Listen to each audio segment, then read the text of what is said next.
Hello, everyone. Welcome back to Constructive Talks. We're diving deeper into something many avoid: what we know about men and women. Hey Jane, glad to be here on Constructive Talks again. It's crucial we unpack these layers because most of what we know isn't really knowledge. It's repeated headlines and personal frustrations. Right, Vic. We all collect stories that confirm what we already believe without questioning. It's like we're stuck in a never-ending loop. I remember when I used to do that too.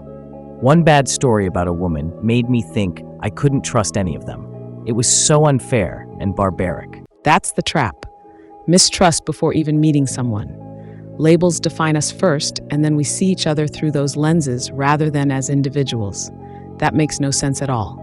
Men get called unsafe or commitment phobic. Women get called emotional or manipulative. These labels stick and shape expectations falsely. For generations, And we treat those labels as being smart. But sometimes it's just fear dressed up in smarter language. It's easier to blame than to understand someone. it's true. Men often carry a guilt badge, assumed to be the problem until proven otherwise. Meanwhile, women are seen as a threat to be wary of. So the gender war profits off this division. Anger sells, and it keeps us apart rather than bringing us together. When anger takes over, listening stops. People start scoring points instead of building connection, turning relationships into battles for no reason at all. Exactly. Dating becomes like a courtroom, with everyone ready to pull out receipts instead of seeking understanding without judgment. And that energy doesn't just stay in dating. It leaks into parenting, workplaces, friendships, a whole culture based on suspicion, not to mention social media. When men say no one gets women, often they mean they feel unsafe with changing rules and expectations they don't understand. But women aren't puzzles to solve. They're complex people, shaped by real experiences, not codes to crack. Just patience, as with anything else in life. Men aren't machines either. Many never learned how to express emotions beyond perform. Provide, achieve, but don't feel. That's why labels are so harmful. They erase real stories, childhoods, fears, and personalities, reducing us to stereotypes. So what fixes this broken trust? It starts with humility. No one can fully know a whole gender with confidence. Then responsibility.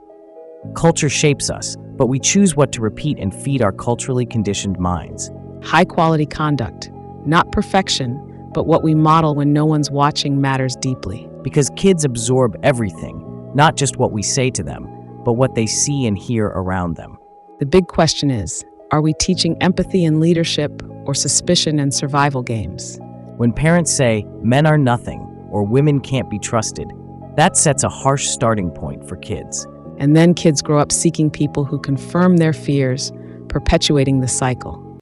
This affects leadership too, who's believed, doubted, or given opportunities often comes down to these ingrained stories. Women are often raised to give endlessly without recognition, carrying emotional labor quietly and cloaked as being strong. While men are taught to earn respect through performance, making internal struggles feel like personal failures, cloaked as sacrifice. That silence and distance feed anger and stereotypes, keeping the hustle and hurt alive. So what can listeners do after hearing this? 3 steps. First, audit your media. If it's full of gender rage, take a step back and cleanse your inputs. Second, replace sweeping generalizations with genuine questions like, what do you mean and why? Third, make honesty safe in your relationships. If you want truth, create an environment where it can flourish. And don't confuse boundaries with bitterness. Boundaries protect health. Bitterness blames everyone else. How we speak about women shows if we can handle complexity beyond labels, beyond stereotypes. And how we talk about men reveals if we can hold someone accountable without dehumanizing them. So the big challenge, what stories do you choose to repeat and model? Kids watch all this, and they learn from our example. If we want a different future, we must stop selling the same old recycled stories and start building trust with truth. Ditch the hustle, pick clarity, and model kindness and honesty in your daily life. That's a powerful way to end. What kind of influence do you want to leave behind? And what story are you choosing to keep telling? It matters more than you know. Thanks so much for joining this honest talk. It gives us all much to reflect on today. Absolutely. Until next time, take care and keep questioning what you think you know. Hello again, everyone. As we continue, let's touch on how these repeated stories shape our everyday interactions. Great point, Jane. These stories aren't just background noise. They actively influence how we treat each other in subtle and not so subtle ways. Exactly. Think about family gatherings or office meetings.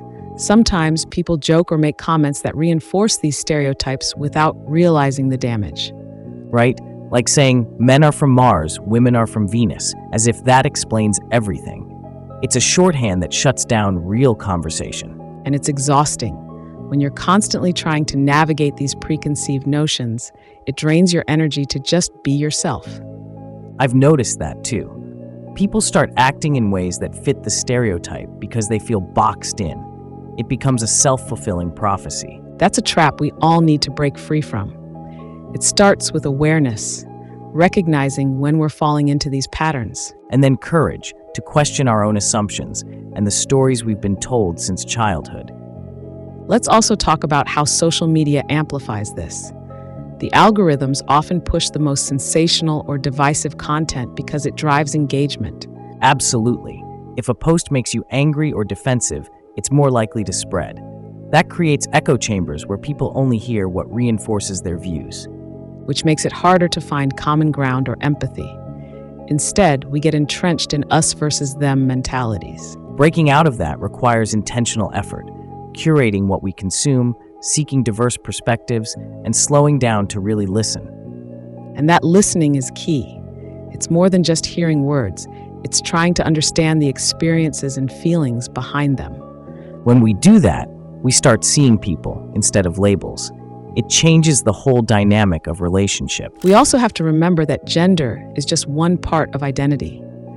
People are shaped by race, culture, class, and so many other factors. Exactly. When we reduce someone to a single label, we miss the richness of who they really are. So how do we bring this into daily practice? How do we live these ideas? Start small. Notice your own language. When you catch yourself generalizing, pause and reframe. Ask questions instead of making assumptions. Can you tell me more about that? Open space for a much deeper connection and conversation. And when you hear stereotypes from others, gently challenge them. Not with confrontation, but with curiosity and facts. Modeling respect and complexity teaches others to do the same. It's a ripple effect. We also need to be patient with others and with ourselves. Changing these deep-rooted patterns takes time. True.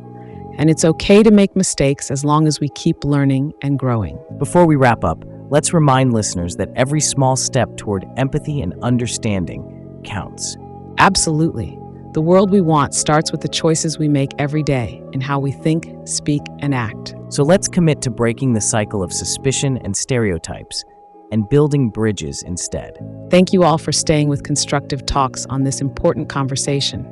Remember, real knowledge comes from openness, humility, and respect. Take care of yourselves and each other. Until next time, keep questioning, keep growing with Constructive Talks.